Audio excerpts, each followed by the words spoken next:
Hey there, welcome back to my channel, or welcome to my channel if you're new. Today I'm talking about kind of a hot topic. I'm talking about hourly rates for freelancers. So if you are new here and you don't know who I am a freelance social media manager and marketing coach. And this is what I talk about on my channel. I talk about freelancing tips and tricks and social media advice. So I have talked about pricing before in a video, I've talked about it in a podcast, I've talked about it in courses that I've put out and in my Facebook group. I've talked about it a lot, but to be honest with you, most of the time when I've talked about this, I have referred to pricing in terms of package pricing. I don't really often talk about hourly rates because I don't often charge an hourly rate per se. But I do think it is important to know what your hourly rate is as a freelancer to help you determine your packages, or for a couple of other reasons that we'll talk about later on in the video. So I wanted to start this video by addressing a very common mistake that I think a lot of freelancers make when they're making the move from a full-time job to freelance, or even when they're just kind of, looking around at full-time versus freelance salaries and rates and things like that. Huge mistake that people make, and that I've been guilty of making too, is doing the traditional take your old salary or your ideal salary and do a little bit of math. So here we go. I'm gonna show you a couple of examples of what people typically do and what I would recommend doing instead. I wanna give a little disclaimer that I am really bad at math. I did this really quickly just on my calculator and a notepad here. So these are not exact numbers. I'm sure somebody will be like, there's actually 53 weeks, or how many? 53, 54, whatever. Somebody's gonna come at me. These are not exact, but these are ballpark numbers to help you help you get an understanding of what I'm talking about. So let's take three different salaries: $25,000, $50,000, and $75,000 salaries. Let's say that those are salaries that, freelancer A, B, and C were making at their day jobs before they decided to go full time. So by month, that would be about $2,000 for a $25,000 salary, which means that dividing that by about four, dividing that by 40, you would get to an hourly rate of about $13 an hour is what you should be charging according to this old school method. Now, this is not what I would recommend. Let's keep going. 50,000 would be about 42,000, equaling about $26 an hour, and 75 would be about 6,200, 6,300, and an hourly rate of about $39 an hour. So that's the, I think, most traditional, typical way that people calculate an hourly rate, is they just kind of do some, dividing and figure out an hourly rate that way. Now, there's a number of reasons why I don't recommend this. Number one, and probably most obvious, is if you're making $25,000, $50,000, $75,000, whatever it is a year at your day job, it costs your employer way more than that to actually get you hired. I really don't know a lot about like HR costs and things like that, but I do know that your employer, it takes significant amount just to find you, just to like pay a recruiter or something like that to find you. It costs money for the employer to get insurance, workplace insurance. They have to pay for the building that you're working out of 9 times out of 10. They're often paying for your equipment. So those are just like overhead type costs that you can go ahead and tack on at least $20,000 more per year to your salary that your employer is actually paying. You're also not getting paid as a freelancer benefits, 401k, health insurance, paid time off, sick time, maternity leave. Like, you still got to work as a freelancer or figure it out yourself. So these are all things that are included in that salary that really are bumping your pay up in terms of value. So if I'm making $25,000 a year, but I'm working a full-time job and I'm getting 2 weeks of paid time off, I'm getting health insurance, I'm getting the ability to take some time off for maternity leave, sometimes companies give a stipend for co-working spaces, like take all that stuff into account. Realistically, like my salary or the value of my job is probably closer to 45,000, whatever it is, plus that cost that your employer has to pay to hire you. Stick with me, guys. I know.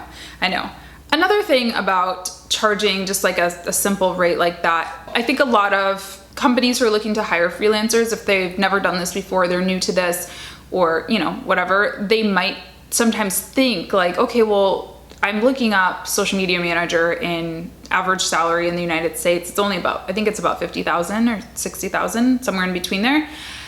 Why can't I just pay the freelancer, you know, divide, whatever. In addition to those benefits and things like that, typically your freelance client is not going to be hiring you forever. Sometimes, and you know, obviously that's the ideal, is getting long-term clients. But a lot of times, you know, for me, especially when it comes to like web design, like I do Squarespace design, or I'll just do consulting for projects. So a client will have a big launch that they're looking to, you know, have happen, or they'll have an event happen or something like that. So I'm really only working with them for a couple months, or, you know, even sometimes a few weeks. So there's that too. Like, you're not having to pay this consistent $25,000 a year. You're actually only having to pay a few thousand for a month or two. So there's that to keep in mind too, is the length of commitment, if you will. And I think that's important to think about as, you know, from the freelancer side too, because it's so easy to just say, oh, you know, I'll just charge whatever, $5,000 a month, whatever, depending on your salary. That's all I need to survive. But work can be inconsistent, especially in the beginning when you're first starting out. It can be challenging to get recurring, consistent, long-term work. So there might be a month when you make that 4166 or whatever it is, and then the client decides to go somewhere else the next month and you don't have anything else lined up. So realistically, you should have been making, you know, a little bit more than that to help stretch and be able to not have you in this panic mode of getting your next client. And then last thing about this that to me justifies a higher rate is, as a freelancer, you are a specialist. You have expertise in a certain area.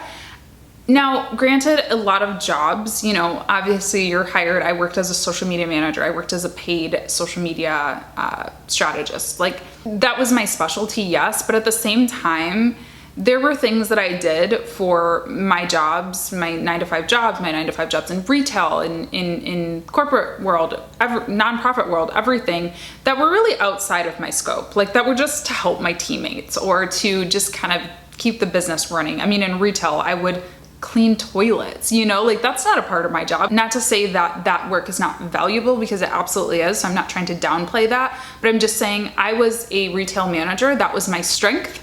My strength was not cleaning, or like I wasn't very good at it, let me be honest, but that was a part of my job. When I worked in corporate marketing, I was a social media manager, but sometimes I would help somebody proofread an email, or again, do like random stuff, like do presentations, or, you know, do trainings on stuff. And not all of those things were my specialty per se, were not what I was hired for necessarily. There's nothing wrong with that. That's an amazing benefit to working in a day job, absolutely. But what I'm saying is, when somebody hires you as a freelancer, they are hiring a specialist. So they're getting kind of your undevoted attention to a certain area where they need help. And to me, that warrants a higher rate. Just like at a doctor, you know, if I go to a general, you know, family doctor, or, you know, general, whatever they call it, general physician, that's going to be a different price than when I had to get my foot surgery and I had to go to I almost said orthodontist. What are they called? Podiatrist. A podiatrist, because he is much more specialized in one certain area. So here's what I recommend.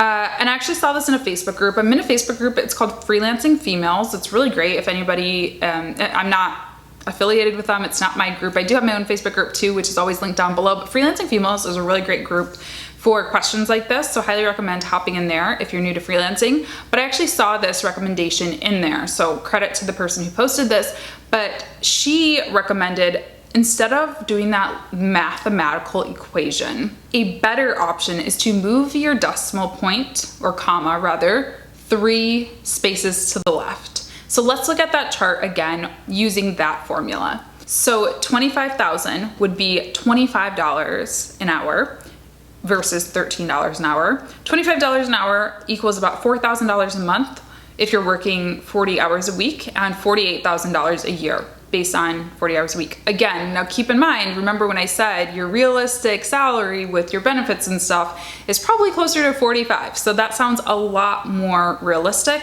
to me. 50,000 would be $50 an hour, which equals to be about $8,000 a month, or $96,000 a year, and 75K would be $75 an hour, which is $12,000 a month, or $144,000 a year. So that's a very simplified formula, but I think that it really makes sense. And I think it's a better option to go with than doing the other formula that I talked about. Now, there are a few times when I do use an hourly rate to quote my services. I have talked about this before. I typically recommend packages, and I typically recommend offering 3 package options. That tends to be the most effective for me. But I do offer my hourly rate for a couple of different reasons. I will do it if I'm starting a new relationship with a client, because sometimes, especially if it's like a new type of work, it's something that I'm not totally used to doing. It will help me understand approximately how many hours the job is going to take me every month. And we can move into a monthly retainer after doing a couple of kind of test months, if you will. So that's one thing that I would do sometimes, not all the time, but sometimes. Same thing for like freelancing websites. I've talked about, like the Cloud Peeps and Fiverr and Gurus of the world. So for a lot of those, you are required to enter in an hourly rate. So I'll do something like this there. And then I'll also use an hourly rate for extra projects that I work on. So let's say that I sign a client at $600 a month retainer, but they've expressed interest in maybe doing a little bit of video work, or maybe doing a little bit of email marketing, or whatever it is. But we haven't fully decided on that. That's not 100% in our contract. I will let them know, hey, I'm available at X dollars per hour for additional projects as needed. And if we decide that should become a part of your package, like it's not just a one-off thing, then we'll rewrite the monthly retainer. But just for one-off things for existing clients, I'll just do extra work on an hourly basis. And then there are definitely certain types of work that do require hourly work a little bit more than what I do. Consulting is one. Typically, clients will come to me and say, hey, we want 5 hours of consulting every month. How does that pricing work out? And I mean, I could just throw out a number, but it makes more sense if I base it off of an hourly rate to give me an idea of what I should charge. So that is really what I recommend for hourly pricing. It's not perfect. It's not, again, I'm not a mathematician here, but to me, just that simple trick of like moving the decimal or the comma over 3 spots makes a lot more sense than doing this weird calculation of weeks and months and hours. Another thing I want to add on here really quickly is, as a freelancer, I think it's so hard to get out of this, but doing that calculation, it's hard to get out of that because we're used to working 40 hours a week for the most part.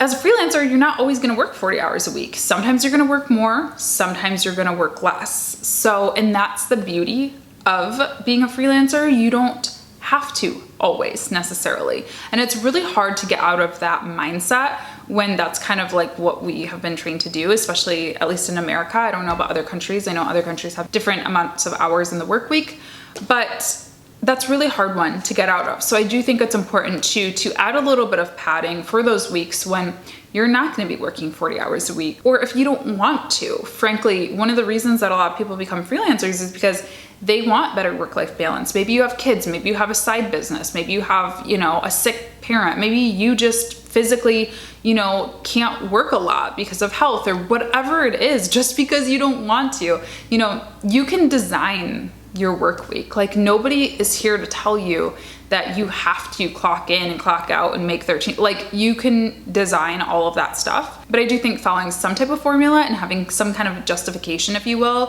for why you're charging your hourly rate gives you peace of mind, and it gives your clients peace of mind too, in case they ever ask. I've never had anyone come up to me and say, why is your hourly rate that high? But just in case they do, I will gladly let them know it's because I don't have any benefits. I pay for my health insurance out of pocket. I pay for my my vacation time out of pocket. I have to hire contractors to help me if I go on vacation, things like that. So those are all things to keep in mind, not to mention your business license and registration and all of that good stuff. So anyway, I'm done rambling. I'm off my soapbox, but I hope that is helpful. Move the decimal over 3 points. That's the most simple way to calculate an hourly rate, in my opinion. So yeah, hope this was helpful. Please give me a thumbs up if it was. I get a lot of comments and a lot of Instagram DMs pretty much every day saying that my content has helped them build their freelancing businesses. And if that is true for you, I would love it so much if you shared this video with somebody who needs to hear it. You can also support me down on Patreon. You can join for as little as $2 a month to get one-on-one time with me every single month to answer your business questions And of course, the easiest and freest way that you can help support this channel is by clicking subscribe. So thanks for watching, and I'll talk to you next time.